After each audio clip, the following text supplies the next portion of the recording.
यहाँ से लड़ने का चांस हो, तभी तो आप एक दूसरे को बताइएगा कि हाँ उनका पढ़ाया हुआ क्वेश्चन लड़ता है। तो इसके लिए बहुत मेहनत किया गया है। अभी देखिए निकट दृष्टि दोष, निकट दृष्टि दोष तो जस्ट उल्टा, वहाँ पे उत्तल लेंस तो यहाँ पे कौन सा लेंस, अवतल लेंस है ना। इसका भी कारण बता देते हैं बाबू। क्या होता है कि ये आँख का लेंस है आपका, है ना, और ये क्या है बाबू, रेटिना है। ये रेटिना है और ये आपका लंब। मान लीजिए ये ऑब्जेक्ट एकदम दूर रखा गया है, तो इसका जो रे डायग्राम बनना चाहिए, मान लीजिए यहाँ से यहाँ, तो ये यहीं पे मिल जाता है ना, यानी कि पहले मिल जाता है। तो इसके आँख के आगे चश्मा के रूप में कौन सा लेंस लगा दिया जाता है, अवतल लेंस, जिसके कारण ये क्या होता है कि थोड़ा थोड़ा फैल जाता है और थोड़ा दूरी पर आकर के कहाँ पे मिल जाता है, रेटिना पे मिल जाता है ना। और आपका क्या हो जाता है, प्रतिबिंब बनने लगता है और आपको साफ साफ दिखाई देने लगता है। तो किसी प्रकार का रे डायग्राम के साथ साथ आपको समझा दे रहे हैं कि आप चैप्टर नहीं भी पढ़े होंगे तो आपको क्लियर समझ में आएगा। क्लियर है ना। तो याद हो गया, अगर आपको दूर दृष्टि दोष है तो उत्तल लेंस लगेगा, और आपको निकट दृष्टि दोष है तो कौन सा लेंस लगेगा, अवतल लेंस लगेगा, है ना।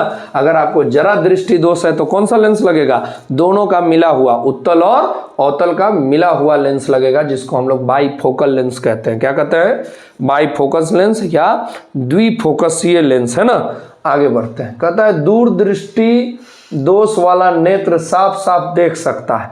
अरे बउआ आपके बताए थे ना जी कि जौन दोष आपको रहेगा वही आपको दिखेगा, जौन दोष रहेगा वही आपको दिखेगा। तो आपको कौन सा दोष है, दूर दृष्टि दोष है। कौन सा दोष है, दूर दृष्टि दोष है, यानी कि दूर की चीजें आपको क्या होगी, दिखाई देगी, है ना, और नजदीक की चीजें दिखाई नहीं देगी। तो दूर दृष्टि दोष है तो आपको दूर की वस्तुएं दिखाई देगी, क्या देगी, दूर की वस्तुएं दिखाई देगी और नजदीक की वस्तुएं दिखाई नहीं देगी। तो याद रखिएगा जौन दोष रहता है वही दिखता है। तो दूर दृष्टि दोष है तो सिर्फ आपको कहाँ की चीजें साफ साफ दिखाई देगी, दूर की, नजदीक की चीजें दिखाई नहीं देगी। इसका उदाहरण आप लोग देखे होंगे कि दूर दृष्टि दोष वाले लोग मोबाइल को ऐसे दूर करके टिपते हैं, है ना, क्योंकि वो जब मोबाइल को नज़दीक करते हैं तो उनको दिखना क्या हो जाता है, मोबाइल के अंदर के अक्षर बंद हो जाता है, जिसके कारण वो मोबाइल को दूर करके देखते हैं। और बुजुर्ग महिला या पुरुष रहेंगे तो वो बोलेंगे कि हमको दूर की चीज़ें साफ साफ दिखाई नहीं देती है, यानी उनको क्या हो गया है, निकट दृष्टि